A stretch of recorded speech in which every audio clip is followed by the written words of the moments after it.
4 fakta mencengangkan kasus Direktur PDAM Solo gerayangi siswi SMA.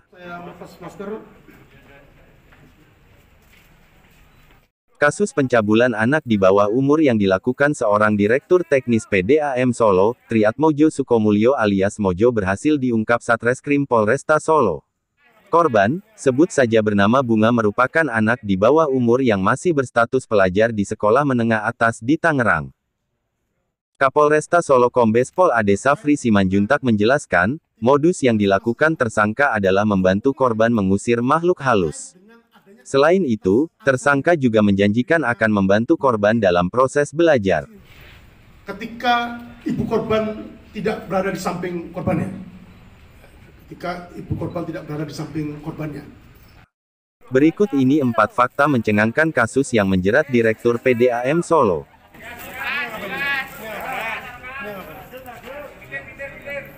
Pertama, dilakukan sebanyak 12 kali.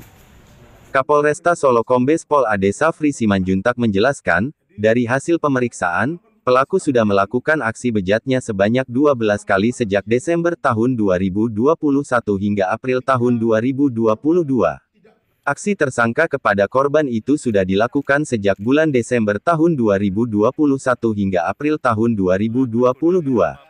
Lalu, pada awal bulan Juli tahun 2022, ayah korban melaporkan aksi bejat tersangka kepada pihak kepolisian. Aksi yang dilakukan pelaku salah satunya dengan menunjukkan video porno kepada korban. Fakta kedua, gunakan media tanaman bidara untuk usir makhluk halus. Dari hasil pemeriksaan, untuk melancarkan tipu muslihat, tersangka memberikan 3 pot tanaman bidara dengan maksud mengusir roh halus di sekitar kamar atau korban. Tersangka dengan fasih menyampaikan bahwa dirinya mampu untuk menetralisir gangguan-gangguan gaib sehingga membuat Bunga berpikir bahwa Mojo adalah sosok penolong. Fakta ketiga, pelaku teman kecil ibu korban. Kapolresta Solo Kombes Ade Safri Simanjuntak menjelaskan, tersangka adalah teman kecil dari ibu korban. Korban sebut saja bernama Bunga diperkenalkan oleh sang ibu untuk mengobati gangguan gaib yang diterima oleh Bunga. Seterusnya, sering mendengar bisikan-bisikan yang tidak diketahui dari mana sumbernya. Fakta keempat atau terakhir, aksi bejat dilakukan dalam mobil. Tersangka Mojo, diketahui melakukan aksi tak senonoh itu di sejumlah lokasi. Kapolresta Solo Kombes Pol Ade Safri Simanjuntak menjelaskan, aksi pelecehan dilakukan di beberapa TKP diantaranya, di dalam mobil milik tersangka dan ibu korban. Selain itu, aksi bejat tersebut juga dilakukan di kolam renang beberapa hotel di Solo. Tersangka Tas yang sudah dipecat sebagai Direktur PDAM Solo itu juga menunjukkan video tak senonoh kepada korban.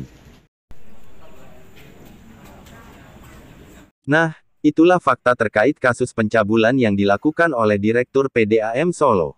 Melakukan kekerasan atau ancaman kekerasan, memaksa, melakukan tipu muslihat, melakukan serangkaian kebohongan, atau membujuk anak, dalam artian anak di bawah umur, untuk melakukan atau membiarkan dilakukan perbuatan cabul. Dalam hal ini di beberapa spot TKP yang dijadikan tepat oleh tersangka untuk melakukan bujuk rayu, tipu muslihat, pemaksaan terhadap korbannya. Di beberapa TKP di wilayah hukum Kota Surakarta, mulai tanggal 3 Desember 2021 sampai dengan tanggal 1 April 2022, di mana untuk dasar pengungkapan kasus ini berdasarkan dari laporan polisi nomor LPB 239 6 Romawi SPKT 2022 Polresta Surakarta tanggal 21 Juni 2022 dan surat perintah penyidikan nomor SPD 486 6 Romawi Reskrim tanggal 21 Juni 2022, di mana ayah korban sebagai pelapor dari tindak pidana yang terjadi. Adapun TKP terjadinya dugaan kekerasan ataupun ancaman kekerasan, pemaksaan, tipu muslihat maupun serangkaian kebohongan untuk membujuk anak untuk melakukan atau membiarkan dilakukan perbuatan cabul terhadap dirinya di beberapa TKP. Yang pertama di dalam mobil, baik itu milik tersangka maupun milik ibu korban, dan juga di beberapa spot fasilitas umum, itu kolam renang di beberapa hotel yang ada di Kota Surakarta. Adapun korban kami sebut saja dengan nama Bunga, masih berstatus pelajar sekolah menengah atas, berjenis kelamin perempuan. Sedangkan untuk tersangka atas nama TAS.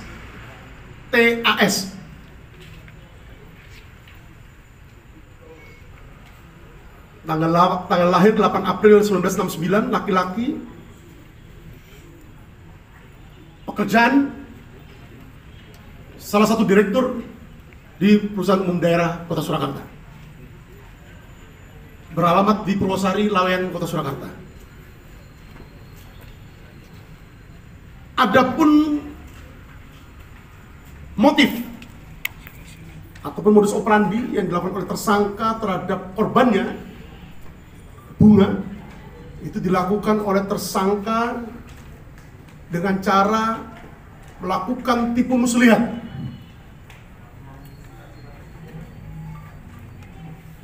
Tipu muslihat, kemudian serangkaian kebohongan,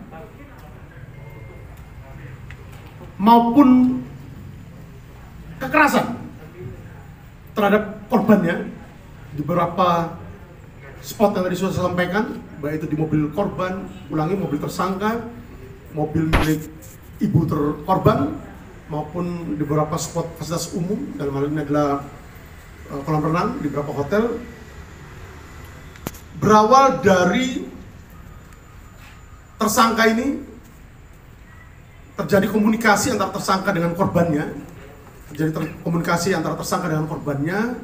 dan kemudian korban ini menyampaikan beberapa hal terkait dengan beberapa situasi yang dialami oleh dirinya. Dalam hal ini adalah godaan-godaan dari makhluk astral seperti itu.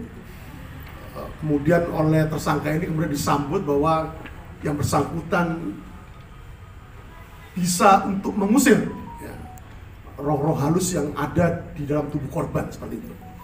Selain itu juga tersangka juga menunjukkan beberapa file video asusila kepada korbannya, dan juga melakukan tipu muslihat bahwa tersangka ini bisa membantu terkait dengan kendala-kendala dalam hal pembelajaran korbannya di sekolah, seperti itu.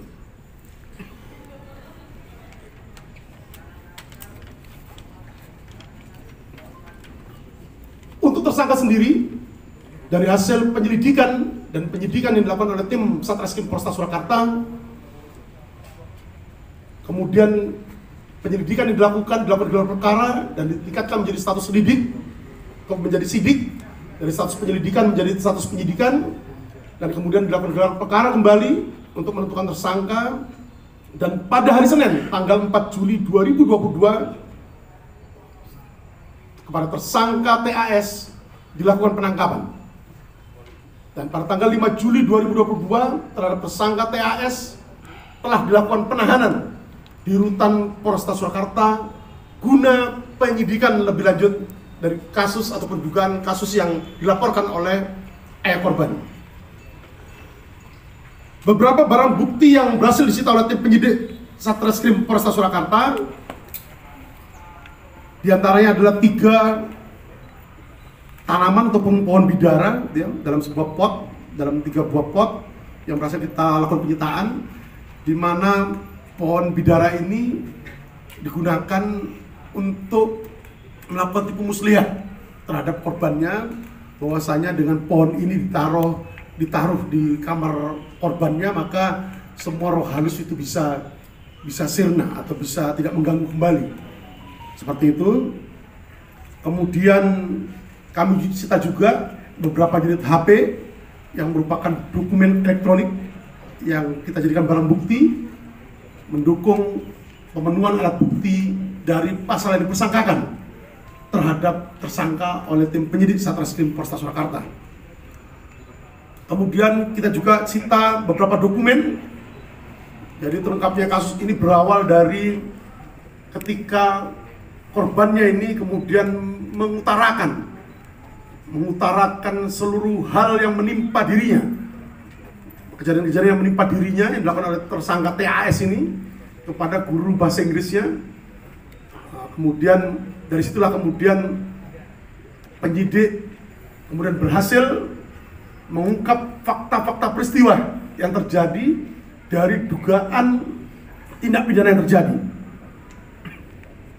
Termasuk juga kita lakukan penyitaan terhadap pakaian korban, pakaian tersangka, baik baju maupun celana seperti itu, termasuk baju renang. Yang tadi saya sampaikan bahwa perbuatan cabul yang dilakukan oleh tersangka ini juga dilakukan di spot kolam renang beberapa hotel di Kota Surakarta. Termasuk beberapa print out percakapan antara korban dengan tersangka yang merupakan dokumen elektronik yang kita lakukan penyitaan untuk menunjang pemenuhan alat bukti dari pasal yang dipersangkakan kepada tersangka. Termasuk dokumen elektronik berupa video porno yang sempat ditunjukkan oleh tersangka terhadap korbannya sebelum melakukan aksi cabul terhadap korbannya. Bahwa awal mula perkenalan korban dengan tersangka ini, di mana tersangka ini merupakan teman kecil daripada ibu korban seperti itu. Nah, kemudian berlanjut, akhirnya berkenalan dan seterusnya, dan kemudian korban menyampaikan beberapa kendala-kendala ataupun kejadian-kejadian yang menimpa dirinya seperti gangguan roh halus dan seterusnya, sering mendengar bisikan-bisikan yang tidak diketahui dari mana sumbernya, dan oleh tersangka kemudian ditanggapi bahwa yang bersangkutan bisa menetralisir ya, gangguan roh halus ataupun bisikan-bisikan yang tidak tahu sumbernya dari mana dengan kemampuan yang dimiliki oleh tersangka ini, sehingga kemudian korban merasa bahwa inilah sosok penolong ya, yang bisa menolong mengatasi kesulitan ataupun kendala-kendala yang dihadapi oleh korban selama ini, termasuk janji-janji tipu muslihat, kebohongan yang dilakukan oleh tersangka bahwa bisa mengatasi berbagai kendala dalam kegiatan belajar mengajar di sekolahnya. Itu juga kita lakukan penyitaan, termasuk satu unit mobil yang juga merupakan TKP dari perbuatan cabul yang dilakukan tersangka terhadap korbannya, juga kita lakukan penyitaan.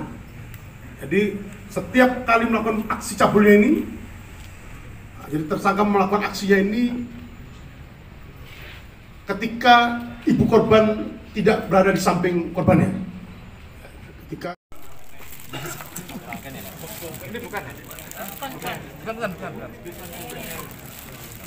Ya mundur ya. Mundur.